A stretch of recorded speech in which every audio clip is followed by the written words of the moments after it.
Hi everyone. I was reading a book the other day, and it was sharing the metaphor of a bird's flight. You see, a bird continue its flight by flapping its wings. Just assume for a moment that that bird, for some reason, uh, decides not to move its wings. Now, what is going to happen? That that bird is going to have crash landing, and that flight of the bird is just as similar as the life of us, human beings. What happens in humans life? We as human are a combination of good and challenging times. This is upon us how to handle those circumstances which encounter us in life, and that needs an insight. And insight is if it comes with the learning and qualification, it becomes important as much as it can be. Today we are having a person as a guest with us who is not an expert by qualification.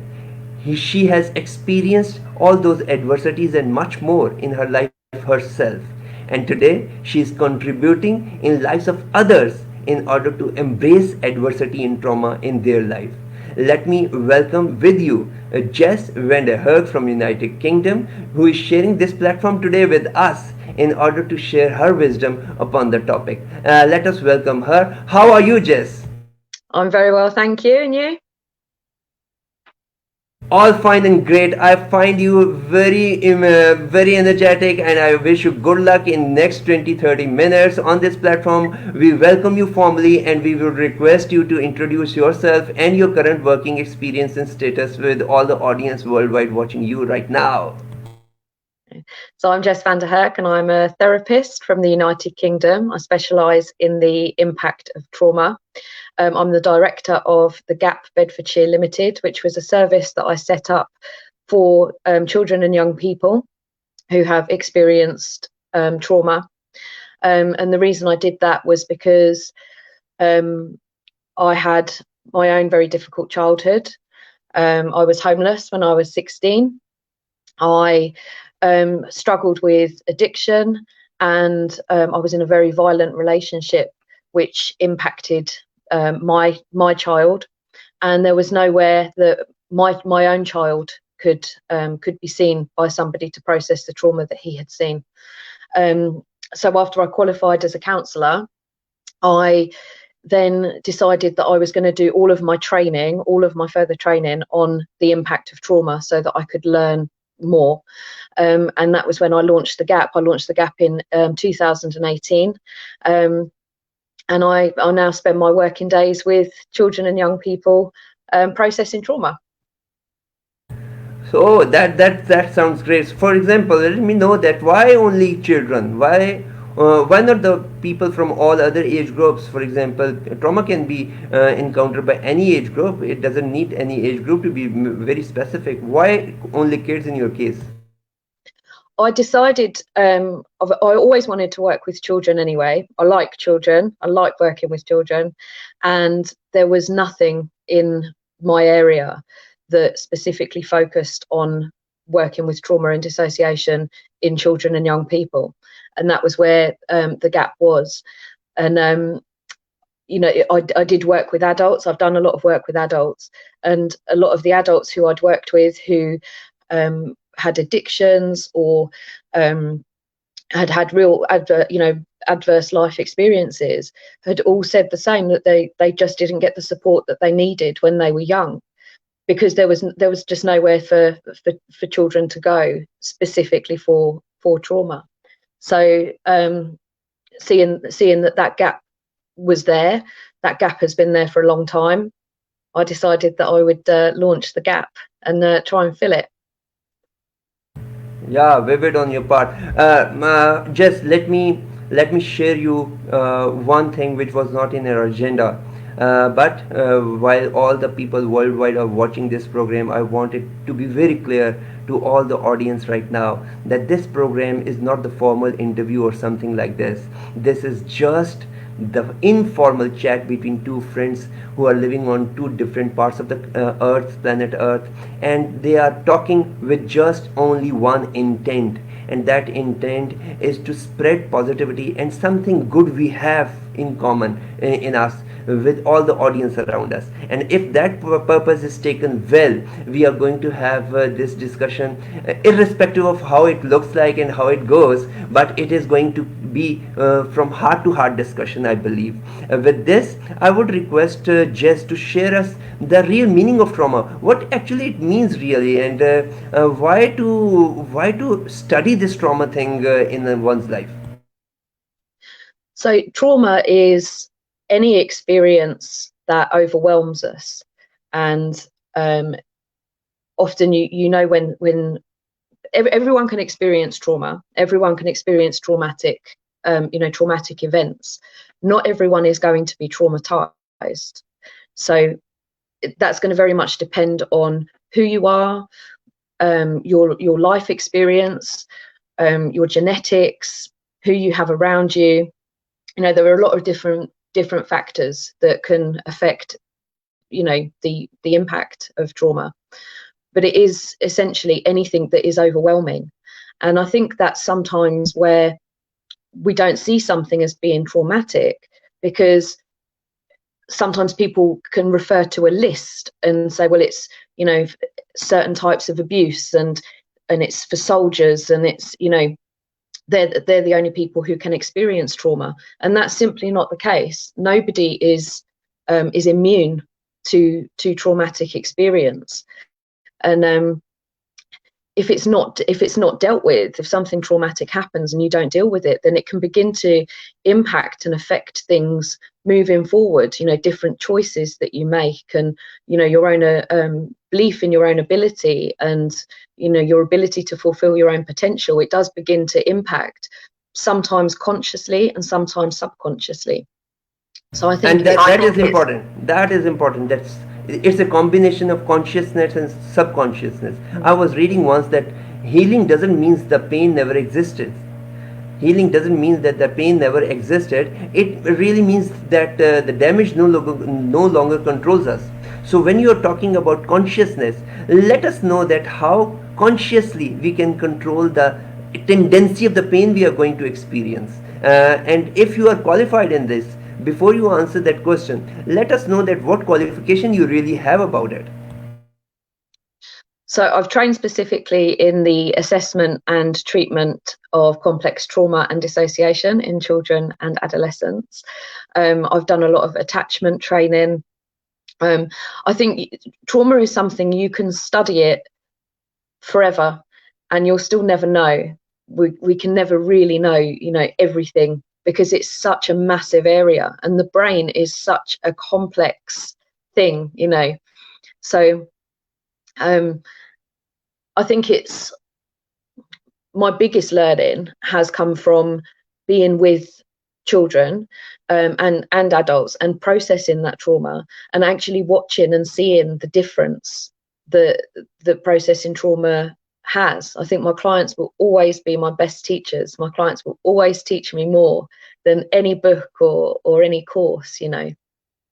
And just let me know that when that trauma phase was going on in your own life, what was exactly the feeling? If I am to ask you just two top feelings about your existence and the purpose of your life in that phase of life, what were two top feelings in that phase? Before you answer, I must appreciate a few of the people who have joined us. Muhammad Usman Gulzari is appreciating. Karen Esme Amber is appreciating you. Titling you as amazing as always. Afzal Rao is appreciating. We have Sayyid Zarek Basha, who is saying that trauma is the name of the life. Caro Compston says go Jazz. So what about your feelings, your top two feelings when you were facing that trauma life earlier in your childhood? I was suicidal. I was so depressed. I was so anxious. I did not want to be alive. I just remember thinking, if this is it, I don't want to be here. I didn't want to grow up. I didn't want to, be an adult. And I had, I made, the first attempt on my own life when I was 13. I was just so, I couldn't see any good. I couldn't see any good in life. I thought it was awful. And it took me a long time to realize that this was a trauma response. It was a traumatic response. It wasn't. Let me interrupt you. Let me interrupt you because this is that much important that I must interrupt you. And I apologize for that. You see that you're saying that then after some time you started realizing that this is not the way to go about it. I wanted to seek that turning point, that realization, how it comes in one's life without any mentor or without any qualification, how that realize, and if that is to come by organically, then why it does not come in everyone's mind? For me personally, I had a child, and I'm not saying that if you're feeling traumatized, go and have a baby. I'm not saying that at all. But for me, I had a child, and I was 18, and that was the first time that I really felt love. When I saw my child for the first time, I thought, oh, that's this thing. That's what everyone's talking about. That's what it is. And I settled, but it wasn't until I was 30 and I started my counselling training that I had to go for my own therapy. And that was the point. That was the first point, actually, 10 years ago, that I realised that this was trauma, that my whole life had just been about trauma up until that point. That is good. Now coming back to that specific question, because it is going to help many of the people around you. Those top 1 to 2 feeling, apart from that suicidal impact, what else? What was the feeling? What was going all around your mind all that time before your baby came in and you got that realization? I want to search more of the things that what are going on in the mind of the people around us today, so that we both can encounter those feelings afterward. I think I was very anxious, but again, I didn't know that it was anxiety. I was very angry. I used to feel really angry. I used to feel really, if there was something to dislike, I disliked it 150%. I gave my dislike for things, it was sad. I think I just felt really sad. I just felt very negative. I was very, very negative, which is ironic because now people will tell me I'm one of the most positive people that that they meet. And, so yeah, I think I didn't really understand it. I didn't spend enough time really looking inside because I was just so busy being angry with everything and hating everything that, it was just an existence really that, that I had.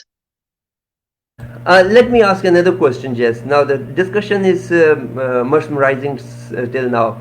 Let me know that if I'm, for example, if I'm going through some trauma, is it necessary for me to get out of it in the first instance?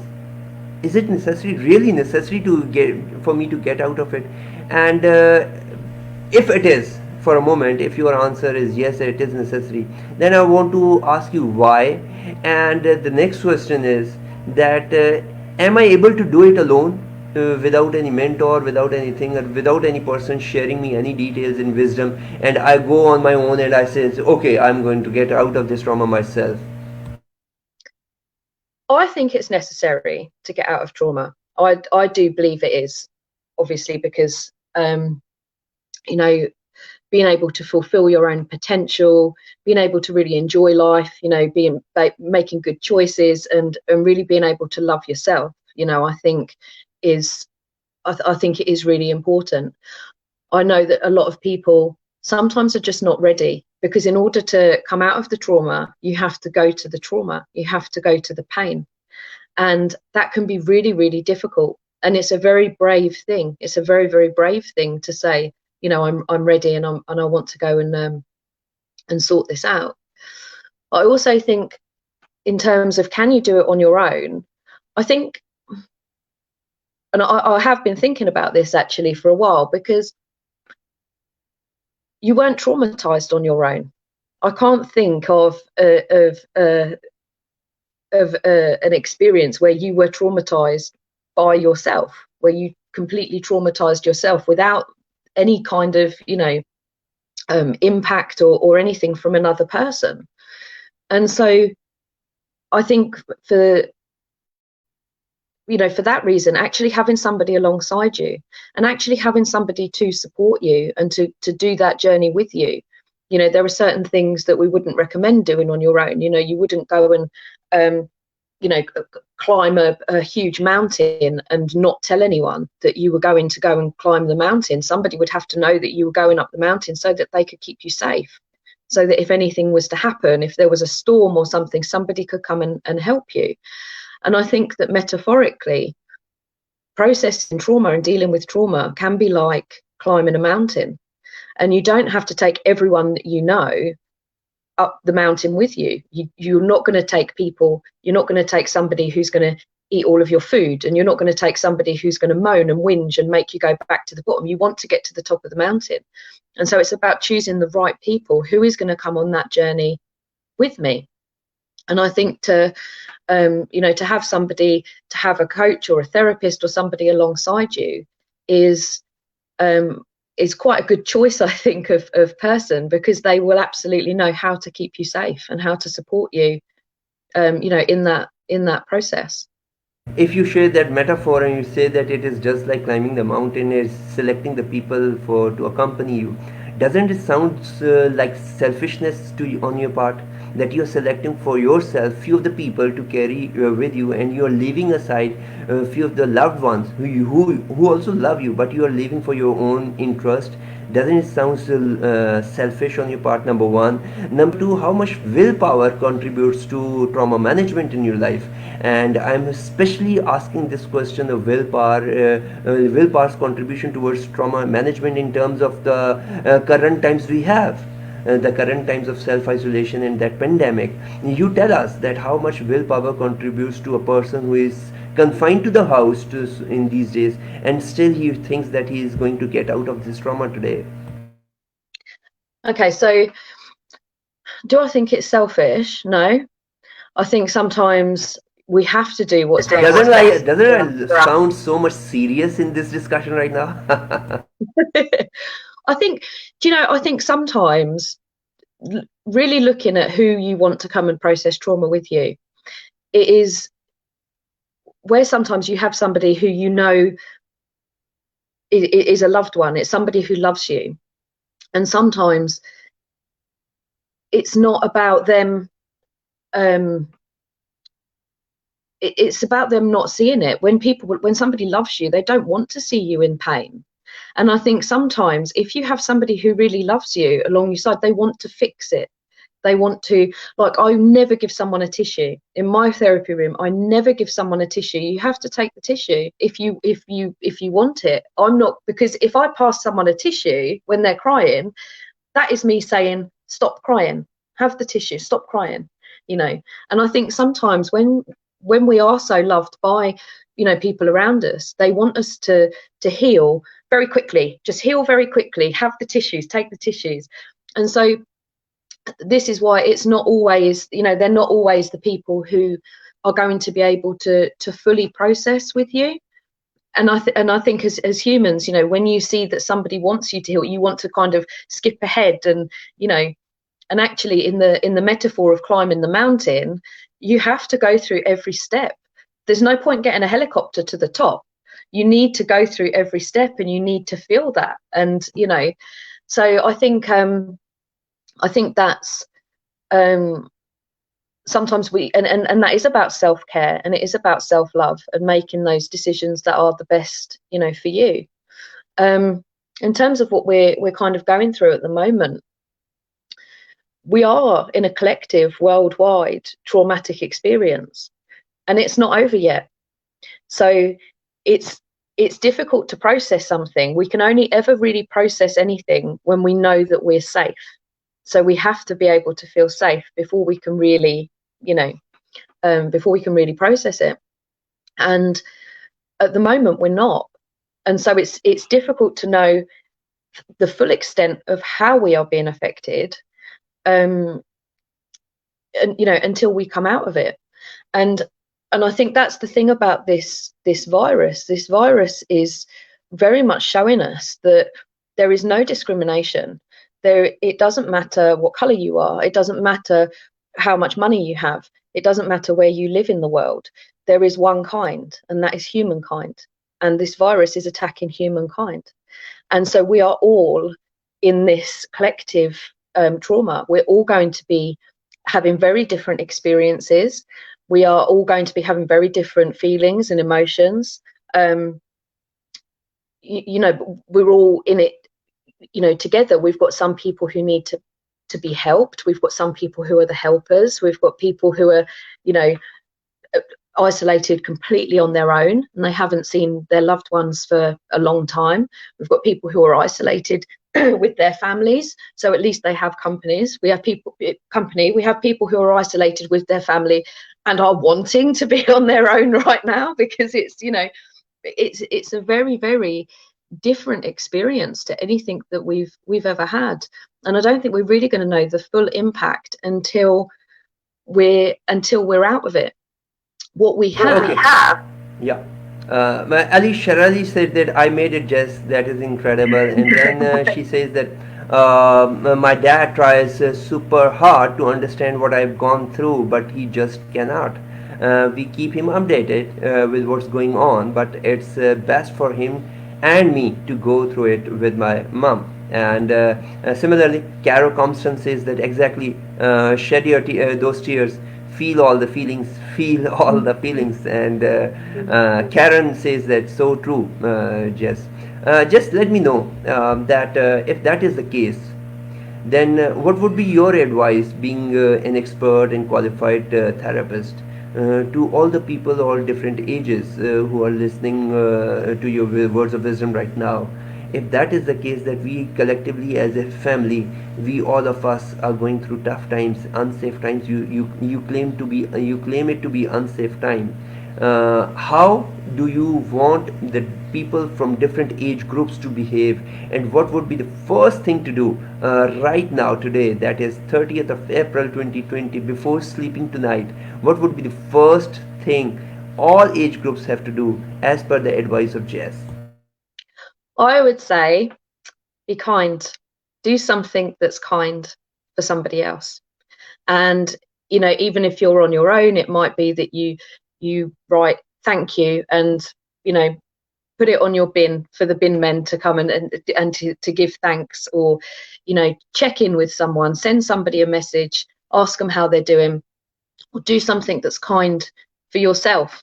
Do something that you wouldn't normally do. Look after yourself, spend time doing your hair, do your makeup, do your, have a long bath, or, do something that is going to make you feel content. Do something that's going to make you feel happy in a moment.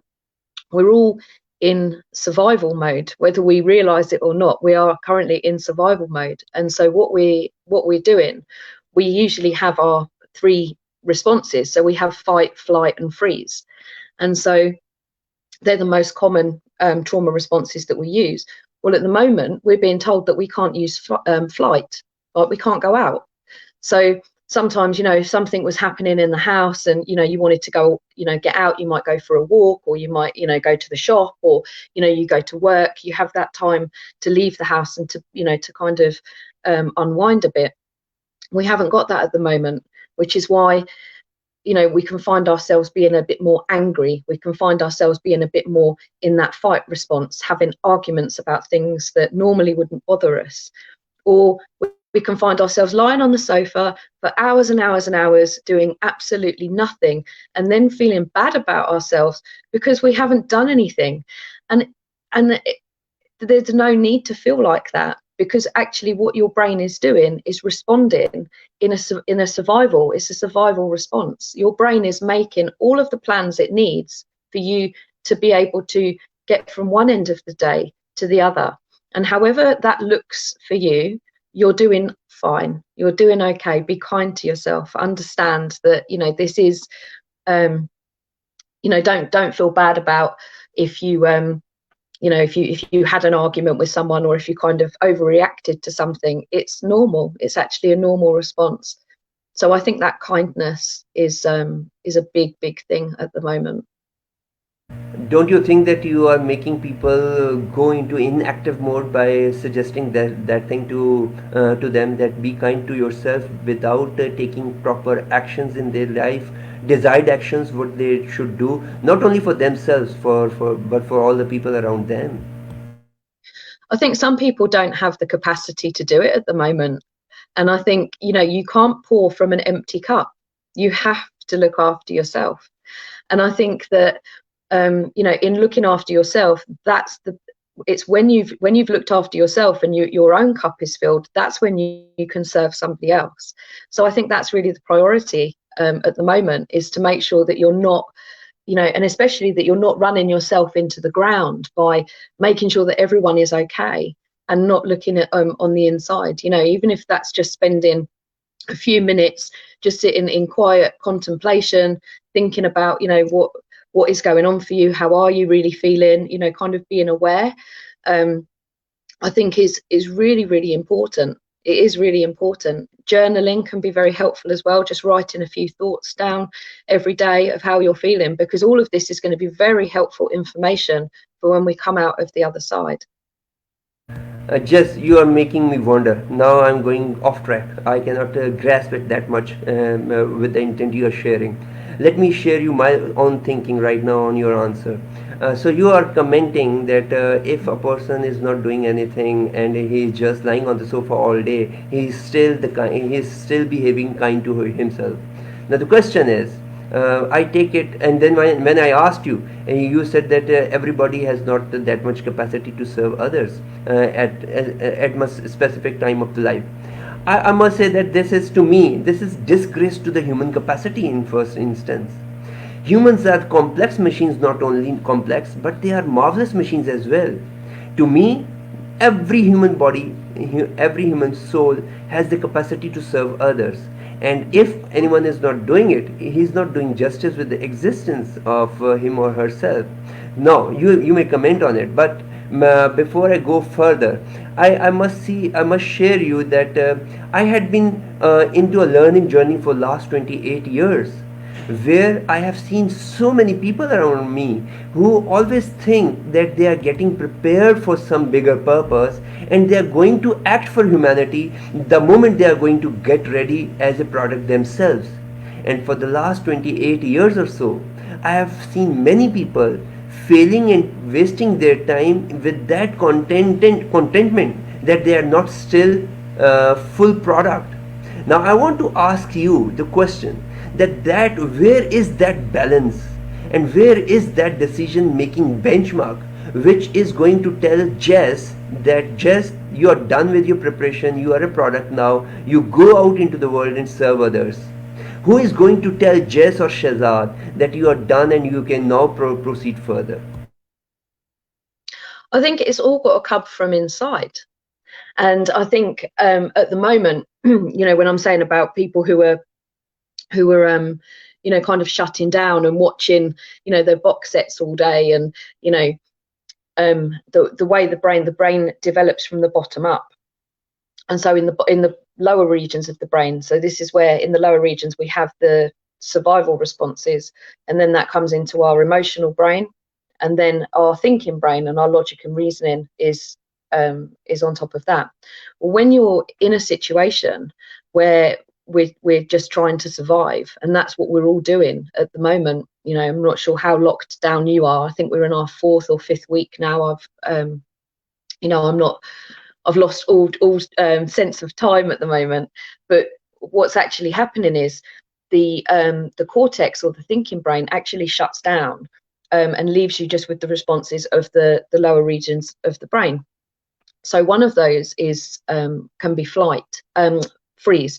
And when you're in a freeze mode, it's difficult to be able to think. You can't think with logic and reasoning, because the brain is not kind of functioning as it as it usually should. So I think in normal times, in reality, because this doesn't really feel like reality at the moment. I think that's, I think it is important for people to give to others and to help themselves and to, in that way. But at the moment, it's just not possible for everybody to do that. And I think as well, it comes to, with your support system that you have around you, who are the people around you? Are they encouraging you? Are they supporting you? Do you have that person in your life that really believes in you? Because some people don't, and that's when it all has to start from within. Okay, just I was reading a book where Will Durant once said that, like snowflakes, no two humans are alike. Everybody is different. So let me know that the responses of the brain you are sharing just now, these responses have some time span to behave. So I mean, Jess may have some freeze time mode more than as Shahzad has, or vice versa. So how to gauge that phase that my freeze span mode is done and now I have to go into thinking process right now? How to manage that art in one's life? So if you're in, if you are currently finding it difficult, being able to regulate those lower regions of the brain, doing breathing exercises, that can be really helpful. Doing push and pull, so pulling on your arms, pushing your hands together, sitting on your hands and really pushing down things. It all helps to strengthen the lower regions of the brain. So if you've had trauma that is unprocessed, your the lower regions of the brain are actually a lot stronger and are being used more than the cortex or the higher regions of the brain. So people who have already experienced a lot of trauma are going to be finding these times a lot more difficult because they're constantly, kind of in and out of their window of tolerance. So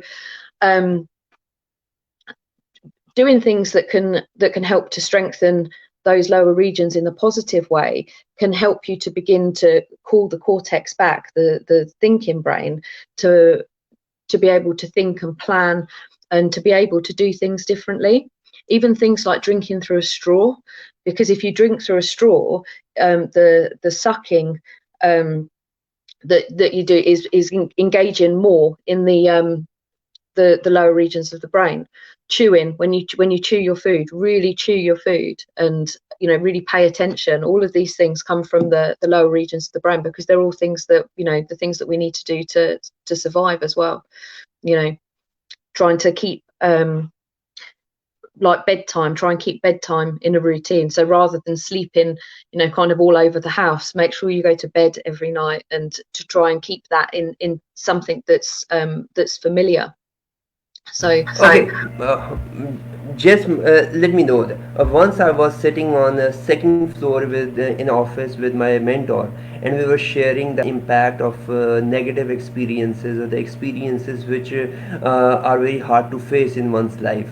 And he once said that I asked the question that what if a person finds an experience where he finds himself that he is getting no good thing out of it, and there is only bad things to experience. How we can encourage a person to have such experiences in his or her life? And the answer came from the mentor while he started watching outside from his window towards the road, and he says very calmly after a pause that if a person is not going to get anything good out of that experience, even then he is going to get experience out of it in the first instance. So to him, whenever that kind of circumstances are going to come again, we can say at least that we have encountered similar thing in the past, and this is the second time we are going through it. So any experiences in life is going to give you at least one good thing out of it. And I'm saying this thing and sharing this thing with you with an intent to ask you the question that you are saying that if a person has gone through adversity in his life earlier, then he is going to have that shutting down and opening door of the brain so much that he is going to get confused. To me, The person who has already gone into adversities in the earlier life, he would be well managed and well equipped to handle and manage this tough time in his life as compared to the person who is facing it for the first time. What do you say about it? If it's been processed, yeah, but it's where it's not processed. It's where trauma is not processed. It's still alive. It's like burying feelings alive.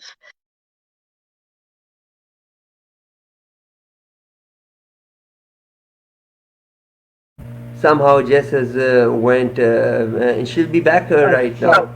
Yeah, so if we come out of the window this way, then this is where we can get the fight responses. If we come out of the window this way, this is where we get the shutdown responses. So if in somebody who has trauma that's not processed, that window is much narrower. So when you process the trauma, what you do is you increase the capacity to actually be able to stay in your window of tolerance. So I think if you've, I think that's the key thing, is that if you've had trauma and is the trauma processed or not processed? I think if you've had processed trauma, you may have a different kind of strength, or you may compare it to something else and say, well, I know that I can survive because I've already survived a lot worse than this.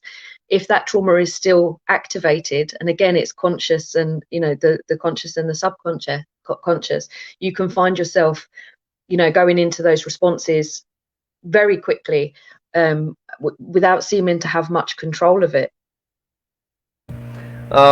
We can see river flowing on the earth, on the floor of the earth, but we usually don't see the stars moving in the sky. Still, both the stars and the river and all the things in the universe are progressing, they are moving.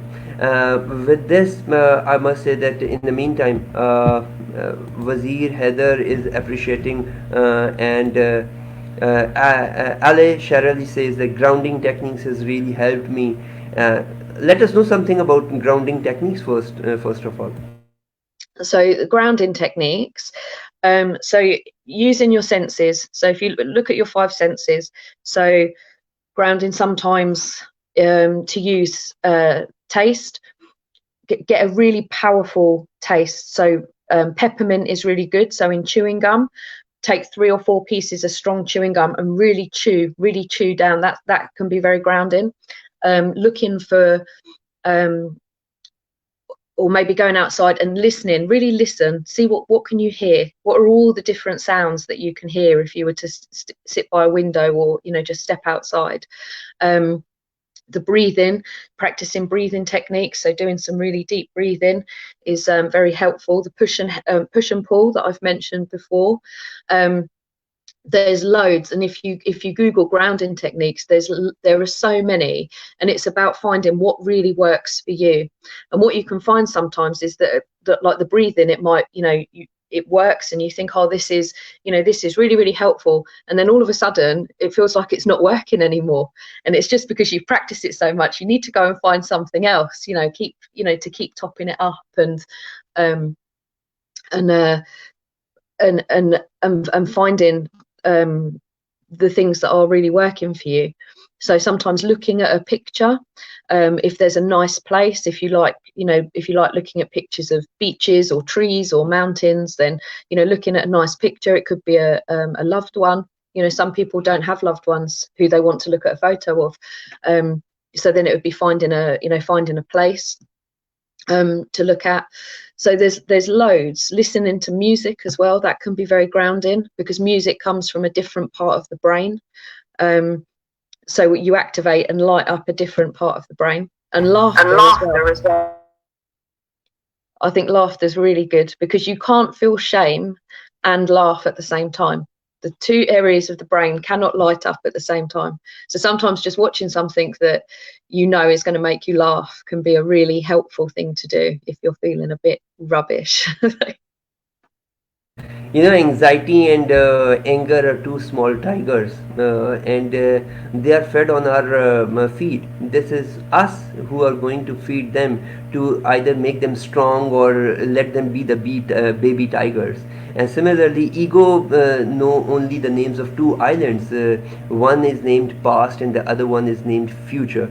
So we have to live in live in present, live in now, just living in now. And if I encounter some trauma in my family, extended or immediate family, and somebody I really love, and I see him or her falling in trauma, or I myself go into some trauma today, what would be the first thing to do recommended by Jess to convert it into action? What first action you advise us to take whenever we see anyone going into trauma right now? It would be to make sure that they're feeling safe. Find something that makes them feel safe. Let them know that they're safe, because we can't do anything, we can't process trauma, we can't ever really move forward until we know that we are safe. And that's why the current situation is going to be very difficult to process until we know that we are safe. And so if there was something that you could do for that person that you know is going to be comforting to them, something that you know is going to feel familiar to them, then I would encourage to be alongside with that as a technique, and just to remind them that you're there and that you are alongside them. Let me give you pushback, because this is not the first time you have mentioned it 2 or 3 times by now, that we are unsafe, we are into the difficult times. Let me give you pushback of stating that isn't it that you are making the people around you or the audience listening to you go into their safe zones, to make the barriers of safety look more high than before, and go into some kind of feeling of fear of unknown? Why don't you make them motivated and inspired to get into action and go and super past this barrier by the wisdom and the strength and the motivation they have? Why to make them afraid? What do you mean, make them afraid? I mean, you have mentioned more than twice by now that we are unsafe right now as a family in the planet Earth. Why to make make the people realize again and again they are not safe enough? Why not to make them handle this pandemic the other way?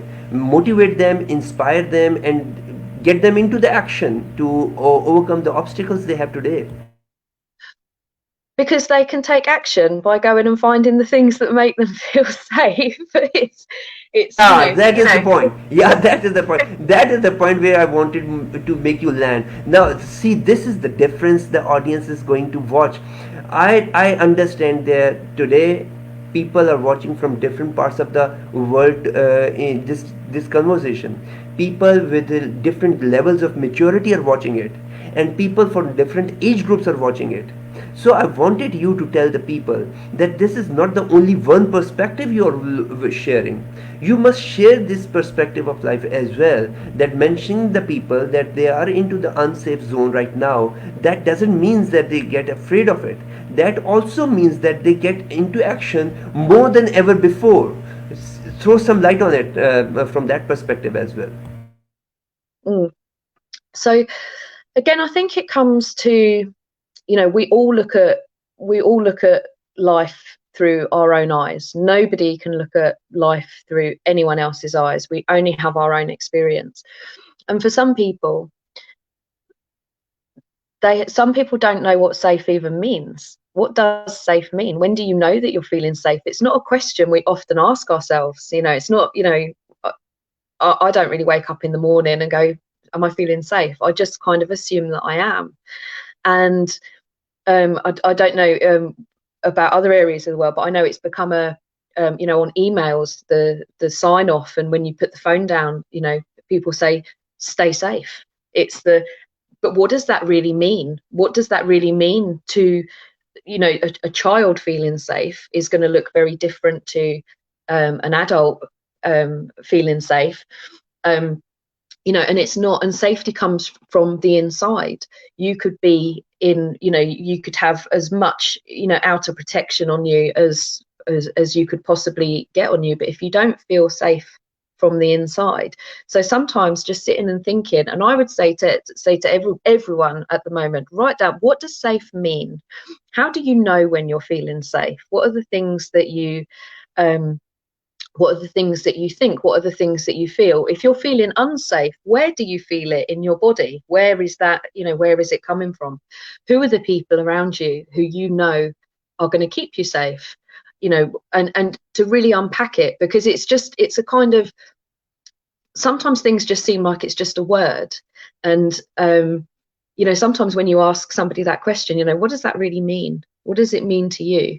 They've got no idea. They've got no idea.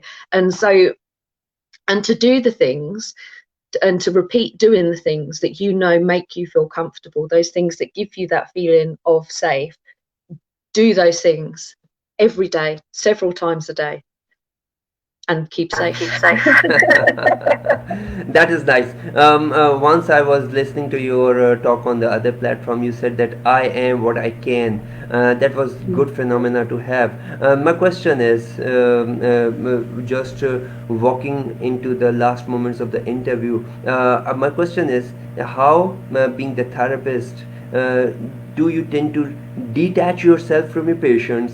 I mean, you stay with the patient all day, you empathize with them, you let them know that you are with them, and the moment you are going to get out of your office and entering your own family house, how you detach yourself emotionally and mentally, where you detach yourself from the patients and get connected with your own kids and family, and then again switching off that button and switching on that button early next morning, and mastering this art. How do you do it, number one? And number two, for the people who are new entrants into this industry as therapists, I want you to tell them, the new entrants and new university graduates, that what would be the scope of being the therapist, first of all in Pakistan or United Kingdom in specific, and then in the whole world in general.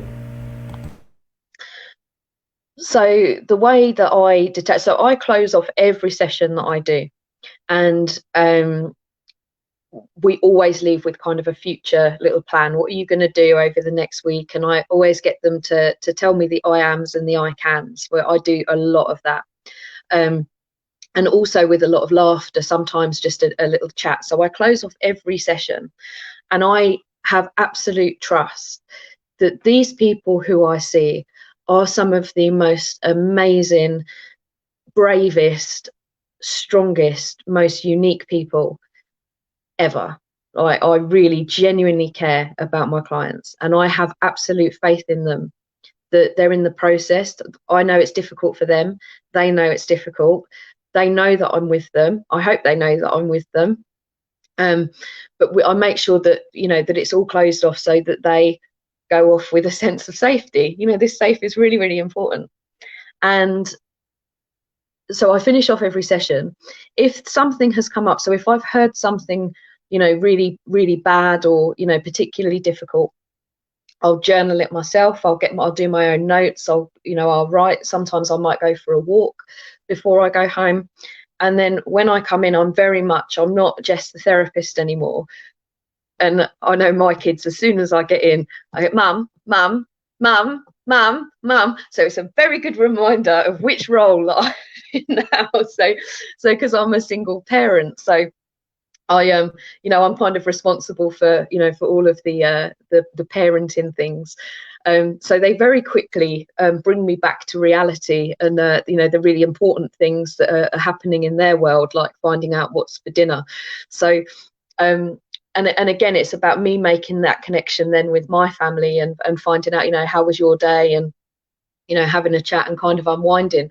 So it was very much a learning curve. When I first started this work, I wasn't very good at leaving things where they needed to be, and it was something that I needed to practice. But I think in this currently the world that we're in, we do have in this country, I don't know what it's like for you, but I know that particularly in the young people, there is a mental health crisis in this country. And I think that being a therapist, wanting to work with trauma, coaching, being alongside people, I think there has never been a better time to be involved with, with this kind of career, with this kind of work, because the world really needs it. And I think it's becoming I think it's becoming more accepted that it's okay to say, I can't do this on my own, or I'm not very good at doing this on my own, or I need to go and be with somebody who doesn't know me, who hasn't, got all of their judgments of me and, all of their fix-it strategies for me. I think people are becoming much more open to working on their own self.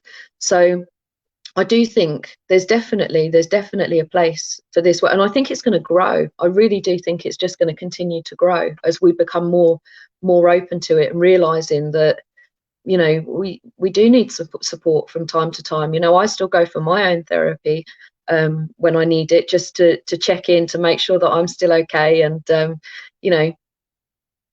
wouldn't be without it. That is good. That is good. You said that the people you encounter are the bravest and the most bravest of all the people. Yeah, I agree with you, because I had been into a similar situation around 25 years ago, and the loved ones around me, my family, especially in particular my elder brother, the only brother I have, he was there all the time mentioning me that this is the bravest of all of the acts to get out of this adversity and to start watching problem as an opportunity. And to us, this problem is not the problem. Basically, these are the opportunities lying in queue, and you solve one problem and the other one is standing embracing, is to wait to embrace you. And this is in reality the opportunities, and this is the queue of opportunities waiting to embrace your life in order to make you more elevated. And in that phase of adversity, when I was physically hampered throughout the year, and then the emotional disconnect from the society, where I was facing rejection of all times, and then getting out into the world and standing on the victory stands all over again. And that was one part where someone loved as much as my elder brother, who made me come back into the life. And the other one was the books I read in that phase of life. There are always the books or the movies or the motivational things which make your personality the way you are today. So I would request you to share few of the books which you recommend to our audience today to go through in these times, challenging times. I don't say that these are the bad times, these are challenging times, and challenging times are always to give you good out of themselves in order to make you more elevated than average and before. I would request you to recommend us few of the books or movies which you think that can give a booster in our life in today's world. Okay, so if you wanted to come from more of a textbook, the more educational side, so if you were thinking of being a therapist or life coach or whatever, the two books that are I've read them about 4 or 5 times each. One is The Body Keeps the Score by Bessel van der Kolk. The second is The Boy Who Was Raised as a Dog by Bruce Perry. And they will give huge... Kindly repeat the names. So The Body Keeps the Score by Bessel van der Kolk, and Bruce Perry, Dr. Bruce Perry, who wrote The Boy Who Was Raised as a Dog. They are for education, and education on the brain and the body. They are amazing, absolutely amazing books. For if you were to wanting to develop yourself, there are so many books that are available now. The Passion Test, that's a really good book. I can't remember who wrote that though. I'll have to drop it in the comments. The Secret, I loved The Secret, and The Secret actually was something that I was reading just before I launched the Gap. So I quite like all of the law of attraction stuff, and the empowerment, books about empowering yourself. I think it's, again, if you were just to look on self-development books, you'll find the one that You know, I always choose the books that I like the covers of. So if I like the cover, I'll read the book. And I've read so many. I have read so many. There's so many available now. Yeah, and then obviously I have my I've published a couple of books. What a Muddle, which has been for children. That's about strengthening the brain stem. And then These Three Words, which was a book I wrote for teenagers who are struggling to manage anxiety. So it's very much it's a self-help book, but it's a story, because teenagers, they don't, you know, if you say to them, you know, this is really going to help you, they'll go, no, I don't need that. So it's just so it was I wrote it in a different way. So yeah, I'd say just have a just have a look and see what resonates with you, because I think we all need something different sometimes as well. Okay, Timothy Dota says that good to see you guys, and then Muhammad Hassan says the best topic, I really learned from both of us. And Carol says that thank you very much, and then she says that your own books, Jess, which we already mentioned, These Three Words and What a Muddle by Jess Van der HOECH. And then Karen says that I really enjoyed your book, Jess found it very helpful. And similarly, Ale says that it's an amazing book, super helpful. With that, just remember, I was reading the article a few days ago, and it was titled as Spindle Top. And this was a story of a farmer in the late 19th century. It was 1885 or so. In North America, there was this farmer who was very poor, and he was unable to find his fields flourishing. And then one day, some oil exploration company representatives came and started drilling his fields for the search of the oil. And all of a sudden, that team of the representatives found that there was a huge reservoir of oil beneath the field, and that farmer became multi-millionaire overnight. Now my question usually goes to the audience, that do you think that farmer was not the millionaire before that was explored? To me, he was millionaire from the day one. It was only the wisdom and seeing the invisible things around you. So it was his spindle top which resulted in making not only America but the whole world face industrial revolution at that time. And that exploration of oil, that taking that spindle top to the next level, makes the whole world different from what it was looking before that. To me, we all are the farmers. We all carry our spindle tops with us. It is us who are going to explore our spindle tops the way it means. I would request all of us around we both today, that go and explore your own spindle tops, live your life to its fullest, and enjoy your day, enjoy this phase of life, because today is making of you for tomorrow. Today you are carving your future, and we both wish you all very good luck, and we look forward to your spindle tops making a difference in all the world. With this, I am done. I am leaving this platform to Jess to say goodbye to all of you. Take care of yourselves. Over to you, Jess. Thank you very much for joining us, for the questions, for the comments. If any questions come up, if you're watching on the replay, drop them, and we'll try and answer them. So thank you very, very much for having me. It's been wonderful. With this, bye bye everyone.